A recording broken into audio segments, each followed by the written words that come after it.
é quando eu invado a esfera do outro, prejudicando a sua harmonia ou seu crescimento.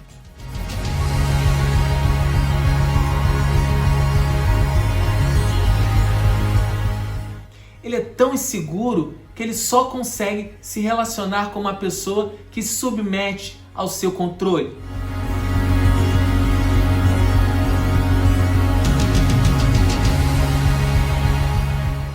Se você entende que atos de controle, de dominação, de imposição de medo dizem respeito ao amor, você precisa se questionar se você já experimentou o verdadeiro amor.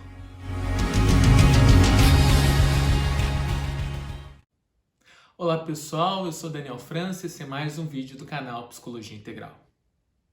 No vídeo de hoje eu vou abordar um tema muito importante que diz respeito às relações afetivas. Relacionamentos abusivos. Para a gente compreender melhor o tema, eu considero útil atribuirmos um conceito às relações abusivas. Na minha visão, relação abusiva é toda espécie de relação humana caracterizada pelo exercício do poder sobre o outro. É quando uma pessoa exerce o poder sobre outra pessoa com o objetivo de manipular, de controlar, de oprimir ou de dominar o outro. É quando eu invado a esfera do outro, prejudicando a sua harmonia ou seu crescimento. Eu costumo dizer que uma relação abusiva ela se inicia antes da sua ocorrência prática, da sua realização prática. Isso porque nós somos caracterizados por uma série de características psíquicas que contribuem para a ocorrência das relações abusivas. E eu destaco 3 características que ainda estão no nosso psiquismo, que favorecem que essas relações se expressem na prática. A primeira característica é o nosso egocentrismo. É o fato de nós nos considerarmos o centro do universo e de termos muita dificuldade para considerarmos que a outra pessoa tem desejos, tem interesses, tem uma vontade própria, tem um jeito de ser que merece ser respeitado. Nós não estamos destinados a sermos sempre egocêntricos, mas o nosso egocentrismo vai reduzindo à medida em que a gente amadurece enquanto ser social, à medida em que a gente se desenvolve e começa a perceber que o outro tem o direito de viver a sua maneira, tal como nós temos o direito de viver a nossa maneira. A segunda característica que favorece a ocorrência de relações abusivas é o desenvolvimento patológico do desejo de poder, que ainda nos caracteriza. No vídeo em que eu falei sobre inveja, eu destaquei a teoria do princípio de poder do Alfred Adler, segundo a qual todos nós temos como uma das principais motivações o desejo de desenvolver as nossas potências, de sermos cada vez mais. E o problema é quando o desenvolvimento do nosso poder se expressa na relação com o outro, no exercício do poder sobre o outro, que é diferente da dinâmica de relação de poder com o outro. No poder com o outro, a minha potência se encontra com a potência do outro e elas convivem em harmonia, elas cooperam, beneficiando ambas as partes, que se encontram em igualdade de condições de posição. Já no poder sobre o outro, uma parte se coloca como superior e exerce o poder sobre a outra parte, diminui a outra parte, oprimindo, controlando, dominando o outro. Esse desvio não saudável do desejo de poder ainda é uma característica muito marcante na nossa civilização. Nós ainda precisamos nos desenvolver muito para que a gente supere essa lógica e passe a se relacionar com o outro segundo o modelo de poder com o outro. Para que a gente coopere com o outro em igualdade de condições. E é por isso que essa dinâmica do poder sobre o outro ainda se expressa em vários campos sociais, na família, na escola, nas empresas, nas relações afetivas. A terceira característica que conflui para a ocorrência de relações abusivas é a visão, ainda distorcida e muito imatura, que nós temos em relação ao amor. É muito comum associarmos atos de controle, de manipulação, de opressão ao outro como manifestações afetivas toleráveis. E por isso as pessoas não só praticam esses atos, como toleram esses atos, se submetem a esses atos e consideram eles absolutamente normais. Mas apesar dessas características gerais, nem todo mundo se envolve em relacionamentos abusivos. Isso porque pessoas que se envolvem nesse tipo de relação apresentam algumas características específicas. E a principal dessas características é a baixa autoestima, que caracteriza não só o abusador, como a pessoa que se submete ao abuso. O abusador tem baixa autoestima porque ele não suporta conviver com uma pessoa que é livre, que é independente, que se posiciona na relação no mesmo patamar que ele. Ele é tão inseguro que ele só consegue se relacionar com uma pessoa que se submete ao seu controle. Isso é a expressão do seu medo, da sua insegurança. Em relação à pessoa que submete ao abuso, a sua baixa autoestima refere-se ao fato dela não acreditar que ela pode conseguir algo melhor. E a sua baixa autoestima refere-se também ao fato dela não suportar ficar sozinha. Ela vive sempre em busca de um salvador. E de tanto buscar um salvador, ela acaba encontrando um algoz, um abusador.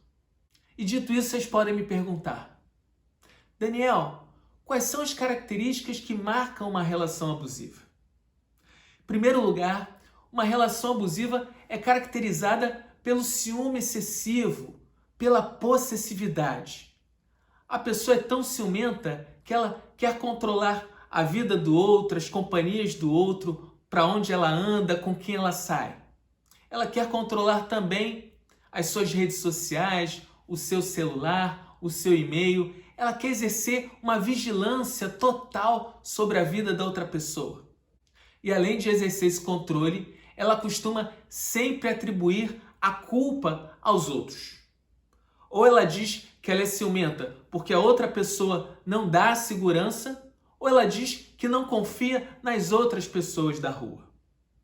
Em razão do seu controle, da sua possessividade, ela acaba impondo a outra pessoa ao isolamento. Ela vai cortando a teia de relações ao redor da pessoa. Impede ela de estudar, de trabalhar, de sair com seus amigos e até mesmo de conviver com seus parentes. O resultado disso é que a pessoa acaba se isolando, acaba ficando numa espécie de caverna, que a torna cada vez mais dependente da pessoa que a domina. E é muito comum que, para não gerar conflito, para não gerar brigas, a pessoa acaba se submetendo àquele isolamento, àquele controle. Ela acaba desistindo de estudar, de trabalhar, de manter as suas relações de amizade, de sair com seus amigos. Tudo para comprar a sua paz.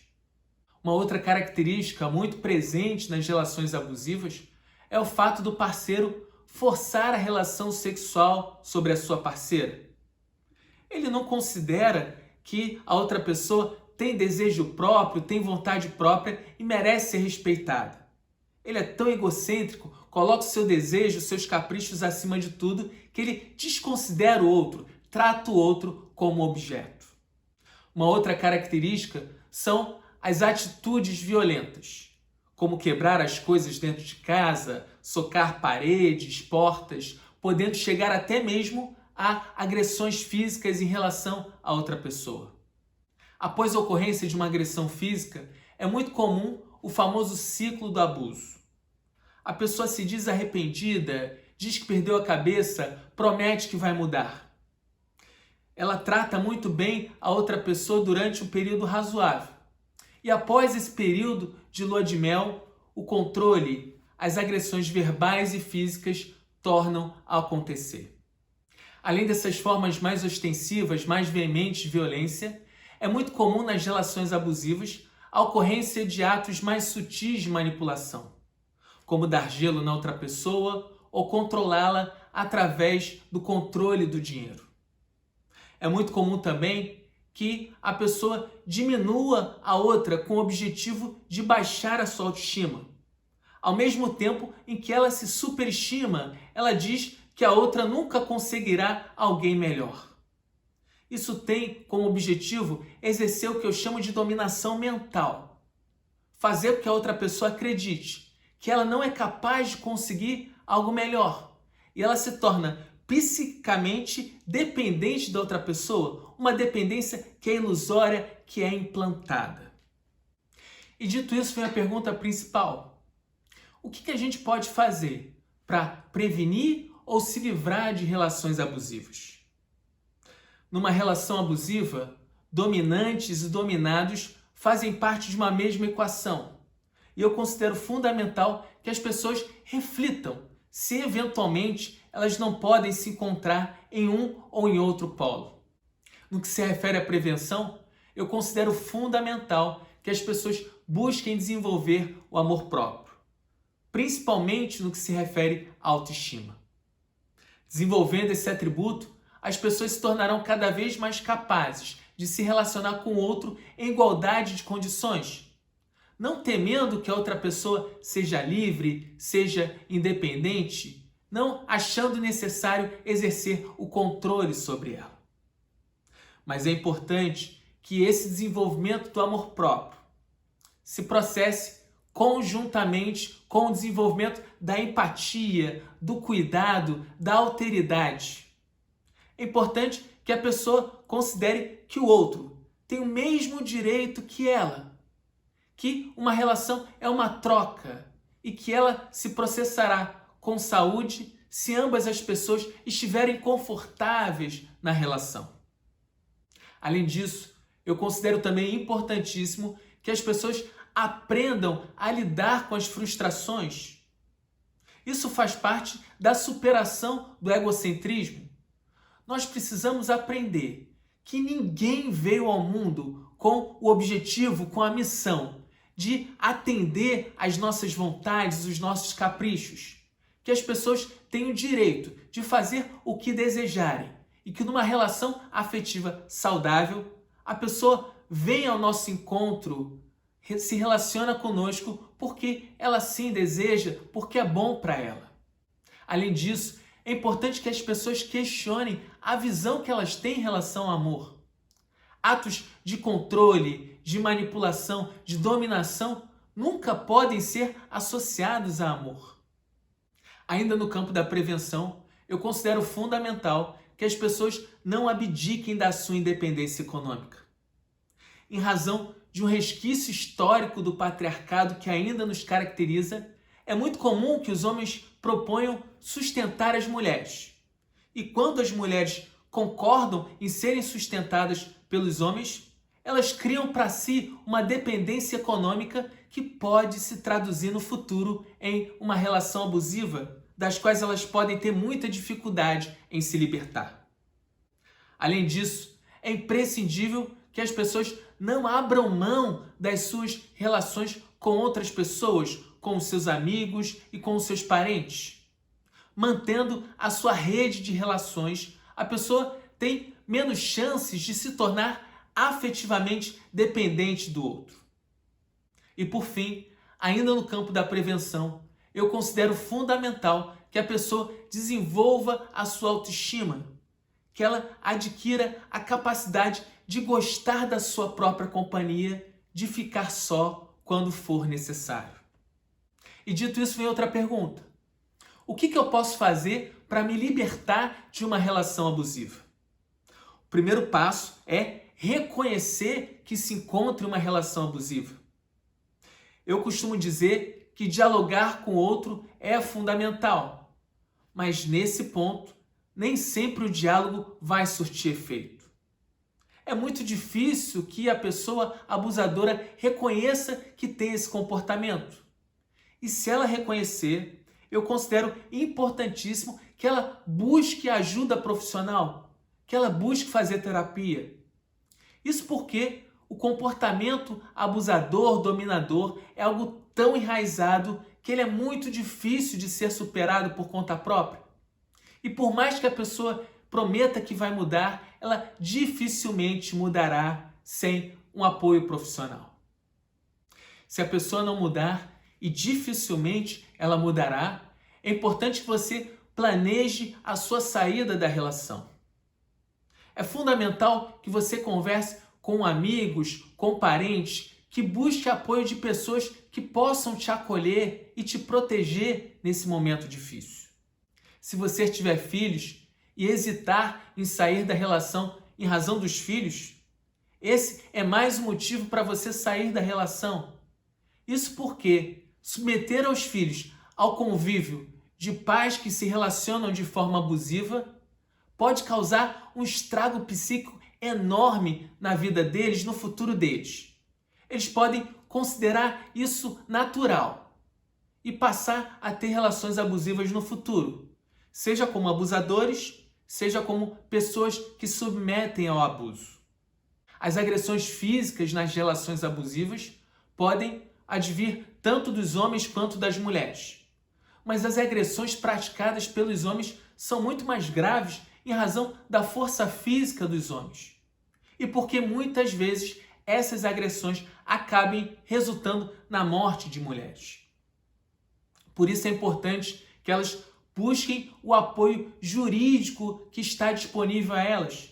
Existe um telefone, o 180, que é responsável por acolher e por dar o encaminhamento necessário às mulheres que se encontram em relações dessa espécie.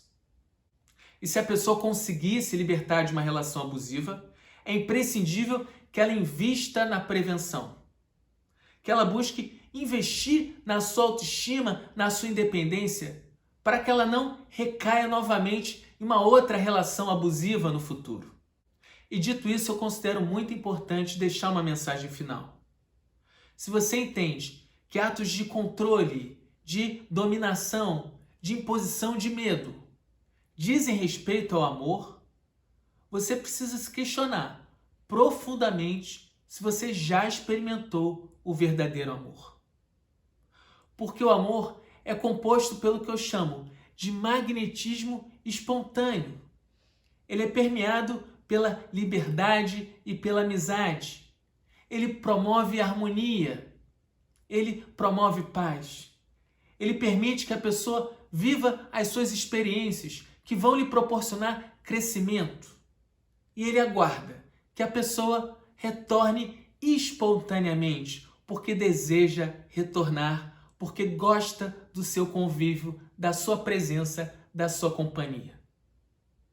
No dia em que você experimentar esse tipo de amor e que você perceber que a pessoa volta para você porque ela deseja voltar e não porque ela tem medo de uma punição, aí sim você vai poder dizer que essa pessoa te ama e que você aprendeu a amar. Então eu fico por aqui. Se você gostou desse vídeo, eu peço que você curta ele, assim você ajuda que ele chegue a outras pessoas. Espero que tenha sido útil.